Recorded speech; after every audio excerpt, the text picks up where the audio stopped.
Vigorous intensity exercise. You may have heard about it. You may be wondering what it is, or you may be, like me, a little bit scared of the idea. In fact, when I was preparing for this video, I kept on saying in my head, vicious intensity exercise. I think that actually says it all about my attitude to it. But for some people, it's the right thing to do. I'm going to explain what it is and explain how you do it, how you know if you're doing it, and what to do if, like me, you find it all a bit scary and not something you want to do. So vigorous intensity exercise is also known as high intensity exercise, and that contrasts with medium intensity exercise. I'm going to explain the difference between the two. The Centers for Disease Control, which is a well-respected US government organization, they say that high intensity exercise, so vigorous intensity exercise, if you're doing it, you can't say more than the odd few words. So if you're doing vigorous intensity exercise and somebody said, what are you going to have for dinner? While you're doing your vigorous intensity exercise, you wouldn't be able to give them I'm going to have X, Y, and Z, and then I'm going to have that, and I might have a glass of wine with it. If you could do that, that's not high intensity exercise.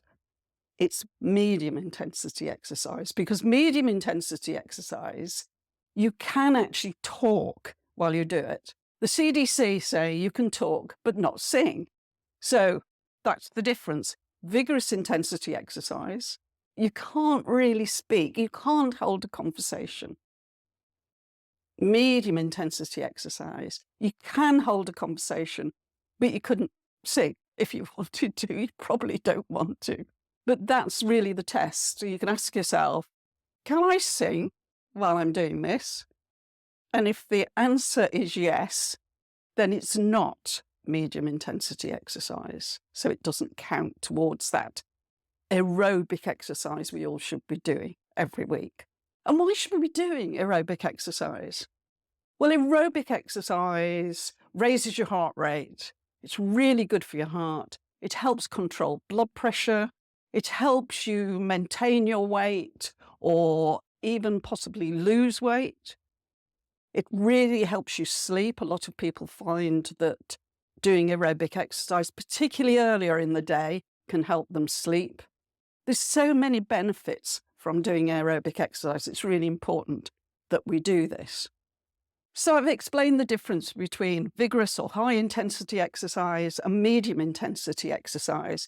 And you can see from this that it doesn't really depend on so much on what you're doing. It's a combination of what you're doing and your level of fitness. So, for example, if you normally run up hills, walking up a hill wouldn't be vigorous intensity exercise for you.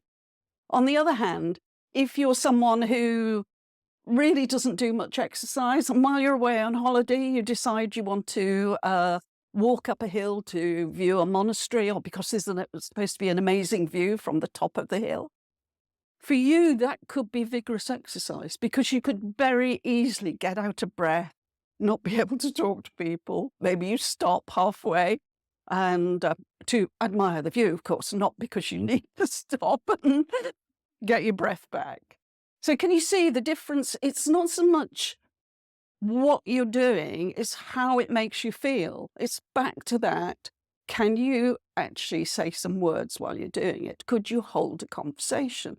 If you can hold a conversation, it's definitely not vigorous intensity exercise. So do you need to do vigorous intensity exercise? Well, yes and no.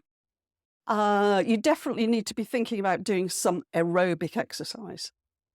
All the authorities seem to agree that the minimum vigorous intensity exercise you should be doing is 75 minutes a week. It's not actually a lot, but if, like me, you're really quite apprehensive or scared about doing vigorous exercise, if you've never done any vigorous exercise before, then the alternative is to do 150 minutes, or preferably more, of medium intensity exercise. So 75 minutes of vigorous intensity exercise a week, or 150 minutes of medium intensity exercise. I actually, when I do vigorous intensity exercise, I always get slightly panicky. There's a bit of me going, you're going to die, you're going to die, you can't breathe. So I actually find it quite stressful to do it.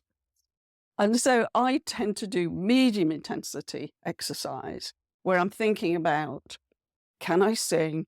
If I can sing, then it means it's not medium intensity exercise and I need to go faster or harder or whatever. So there's a whole range of things that you could do. For some people, just walking a bit faster can get them to the medium intensity exercise. Walking uphill may get you to vigorous intensity exercise.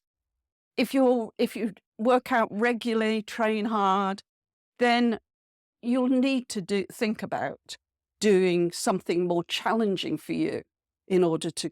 And just as an extra reminder, it's not enough just to do aerobic exercise. You need to think about strength training, particularly as you get older.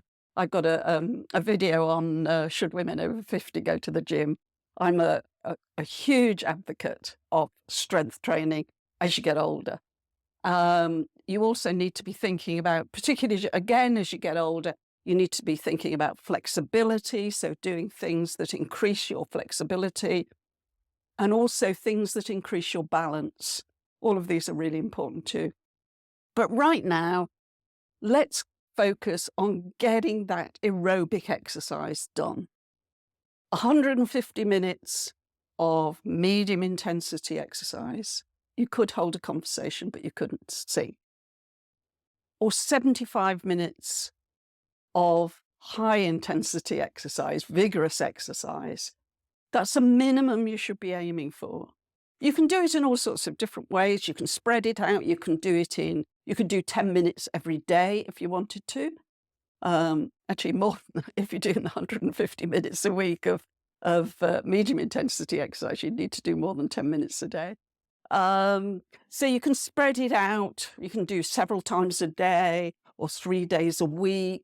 You can arrange it how it suits you. It doesn't all have to be the same type of exercise. So you might do some running or jogging, and then you might do some dancing or cycling or going to a spin class. There's lots of different ways you can get that 150 minutes of medium intensity exercise or 75 minutes of vigorous intensity exercise. It's really important to your overall health that you do aerobic exercise. Your body will thank you for it. Your mind will thank you for it. There's lots of evidence that exercise in general and aerobic exercise, so there's a lot of research on that, really, really helps mental health. Particularly if you're anxious or depressed, then exercise can be really, really beneficial. I'm a huge fan of exercising.